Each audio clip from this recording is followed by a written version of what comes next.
Peuple du Liptako Goma, peuple africain, je vous adresse mes salutations depuis vos différentes positions.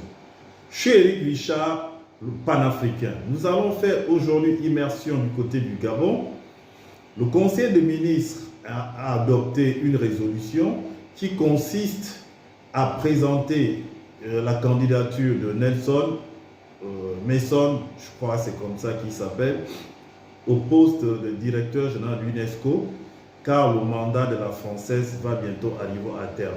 C'est un test très important pour les nouvelles autorités gabonaises, donc il faudrait faire beaucoup de lobbying pour pouvoir amener déjà une convergence africaine, puis maintenant une convergence internationale.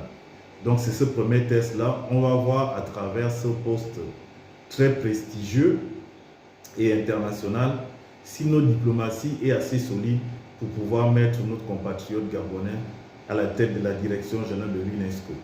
Ce compatriote, Nelson, est un globe-trotteur de la politique gabonaise. Il a déjà été ministre des Affaires étrangères et plusieurs autres postes ministériels.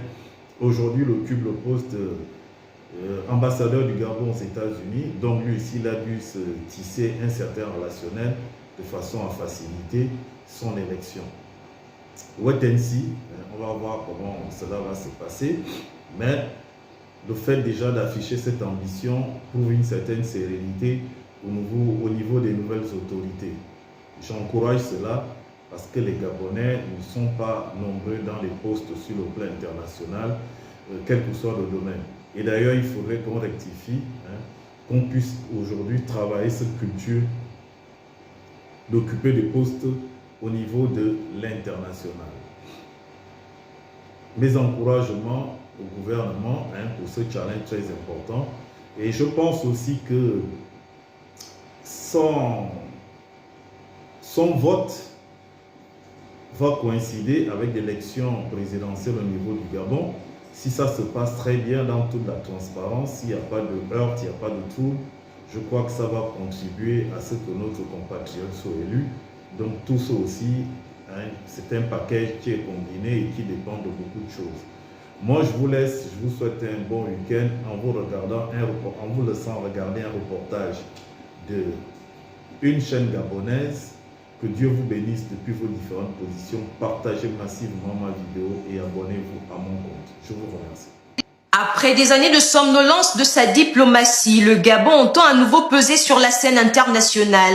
C'est dans cette optique que le Conseil des ministres qui s'est tenu ce 23 juillet 2024 a marqué son accord à la candidature de Noël Nelson Mason au poste de directeur général de l'UNESCO, l'Organisation des Nations Unies pour l'éducation, la science et la culture. C'est le ministre des Affaires étrangères, Régis Onanga Ndiaye, qui a introduit en Conseil des ministres la proposition de candidature à la tête de la direction générale de l'UNESCO de Noël Nelson Mason, lequel conseil a instruit le gouvernement de tout mettre en œuvre afin que cette candidature soit officiellement annoncée et de prendre des dispositions nécessaires pour l'organisation de la campagne.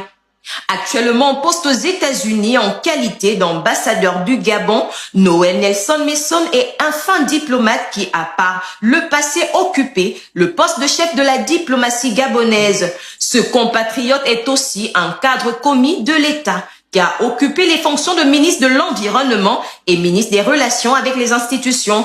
Il faut dire que cette candidature du Gabon sera un test pour le pays qui prépare son retour à l'ordre constitutionnel.